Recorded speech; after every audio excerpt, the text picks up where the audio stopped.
In Texas GOP primary, it's who can love Trump the most. In this Tuesday, February 13, 2018, photo, Carrie Ledford mans a booth at a Republican congressional candidate forum, in New Braunfels, Texas.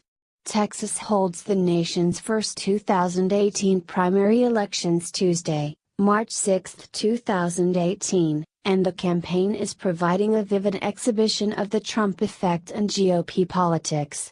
AP photo, Eric Gay. More. New Braunfels, Texas, AP, George P. Bush's campaign flyers in Texas declare that he's standing beside our president, the one who called his dad, Jeb, an embarrassment to his family and a pathetic person. At a political forum outside San Antonio, another Republican candidate brags about his big wins over Democrats. Another hopeful in Houston, just days after a mass shooting at a Florida high school killed 17 people, sent voters a photo of herself holding an assault rifle, below the words Kathleen Wall stands with Trump. Related searches. Donald Trump, New Braunfels, Texas. George P. Bush, Republican Party, United States. Donald Trump Jr. Texas holds the nation's first 2018 primary elections Tuesday, and the campaign is providing a vivid exhibition of the Trump effect and GOP politics.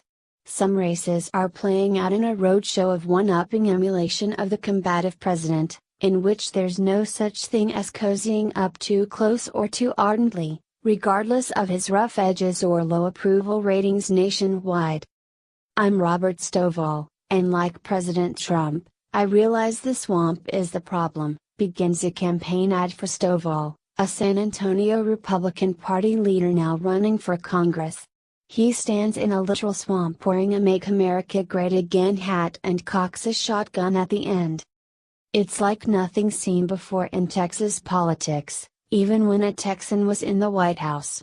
Love of George W. Bush's style of big government conservatism wasn't a staple of campaigns here.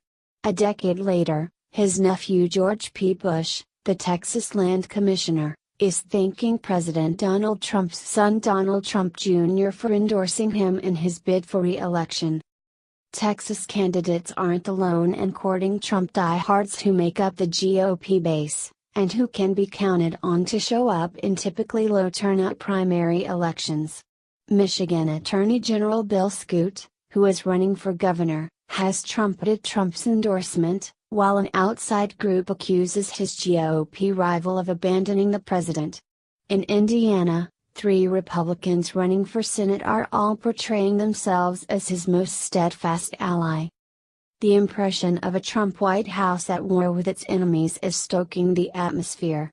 It's about he's our Republican president, and if we don't stand together and we don't defend the party and conservative ideas, no one is, said Brandon Steinhauser, an Austin-based Republican strategist. A Quinnipiac University survey in late February put Trump's approval rating at 86% among Republicans but just 37% overall. As Republicans brace for a difficult election this November, the president's party typically loses congressional seats in the midterm cycle. They could not have asked for a gentler warm-up than Texas, where the GOP holds such a commanding edge that most election year drama dissolves once the primaries are done. Democrats haven't won a statewide race since 1994 and are not seen as favored to flip any of 6 congressional seats opened up by GOP retirements on Capitol Hill.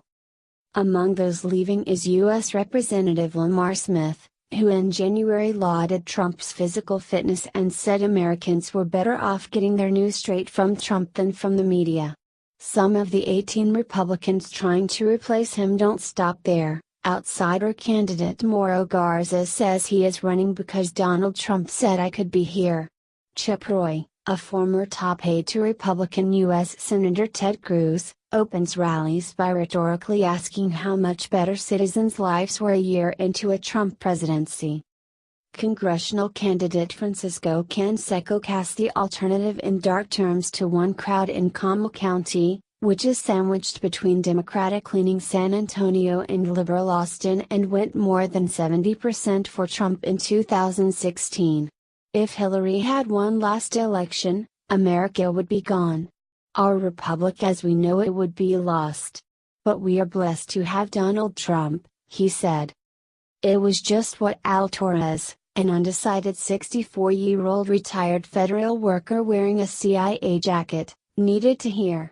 His friends blame the news media for not giving Trump a fair shake and want a candidate on board with his agenda. That was important to hear somebody say that they're not going there and fighting him, but support